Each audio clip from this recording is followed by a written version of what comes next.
आप सभी का हमारे YouTube चैनल पर स्वागत है। अभिनंदन है। जय श्री राम। पृथ्वी से 28 लाख गुना सूर्य हनुमान जी ने कैसे निगल लिया? क्या यह विज्ञान के साथ मजाक है? इस हिसाब से तो आपको हर उस चीज़ पर सवाल उठाने चाहिए जो कि आसान नहीं है। जैसे कि हनुमान जी ने बिन थके इतना विशाल समुद्र कैसे पार कर लिया? अरे श्री हनुमान जी भगवान का अंश हैं, उन्हें विभिन्न तरीके के वरदान प्राप्त हुए हैं, भगवान हैं। हनुमान जी के पास अष्ट महासिद्ध और 9 निधि हैं। ये अष्ट महासिद्ध अर्णा, लघिमा, महिमा, ऐशुत, पराक्रम, गरिमा और वाहुत्य हैं। इन्हीं सिद्धि के सहारे उनका सूर्य के पास जाना और उसे निगलना संभव है। लेकिन हनुमान जी निगलते नहीं हैं। गोस्वामी तुलसीदास द्वारा लिखी हनुमान चालीसा के इस 18वीं चौपाई में सूर्य और पृथ्वी के बीच की दूरी का वर्णन है। जुग सहस्त्र योजन पर भानु, लीलो ताहि मधुर फल जानू। यह दोहा अवधी भाषा में है। इस दोहे का हिंदी भाषा में अर्थ है कि हनुमान जी ने एक युग सहस्त्र योजन की दूरी पर स्थित भानु यानी सूर्य को मीठा फल समझकर खा लिया था। खाने ही वाले थे तभी देवराज इंद्र ने प्रहार कर दिया। अगर आप यहाँ विज्ञान का तर्क देना चाहते हैं तो दे सकते हैं, जैसे कि अपनी लघिमा सिद्धि का उपयोग करके हनुमान जी अपना वजन सूक्ष्म मतलब ना के बराबर कर सकते थे।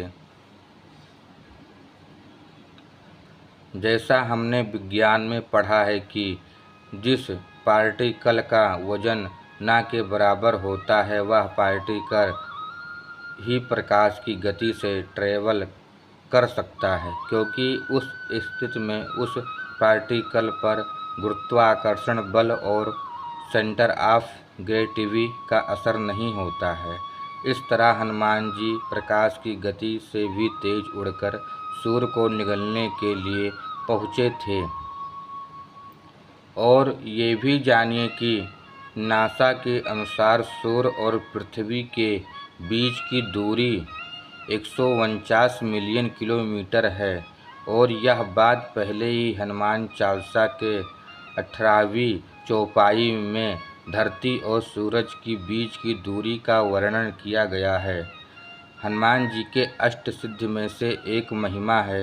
इस सिद्धि से वह अपने शरीर को जितना चाहें उतना बड़ा कर सकते थे। इसलिए हनुमान जी के सामने पूरी पृथ्वी ही एक फल के समान है।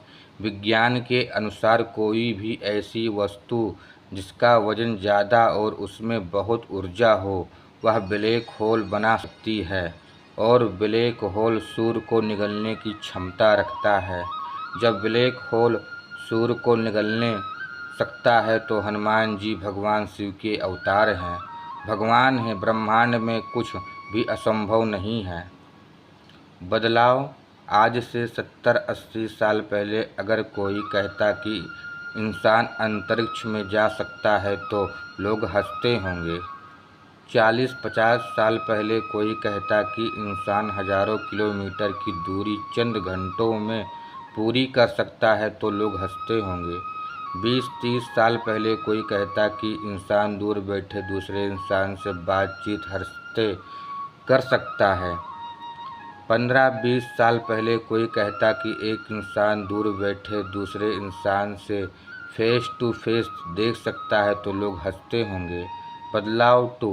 हाल ही में चीन ने अपना खुद का एक कृत्रिम सूर्य बनाने में सफलता हासिल की है। आज हम लोग शहर में रहते हैं, इसलिए इस खबर को सुन पढ़ कर यकीन कर सकते हैं।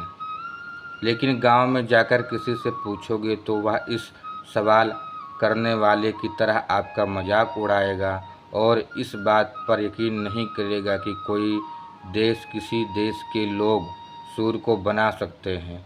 अब आप समझ गए होंगे कि मैं क्या कहना चाहता हूँ। आगे भी विज्ञान की मदद से हम लाइटिंग स्पीड से सफ़र करने पर रिसर्च कर रहे हैं और अभी यह मजाक लग रहा होगा, लेकिन हमारी यह सोच अब तक सच साबित हुई है। तो फिर हमारी संस्कृति के बारे में आप ऐसा क्यों सोचते हैं जैसे कि सब एक अंधविश्वास हो? हमारी संस्कृति हमारे दिल, दिमाग, इतिहास, किताबों और वेदों में निहित है, जबकि विज्ञान अभी शुरुआत ही है।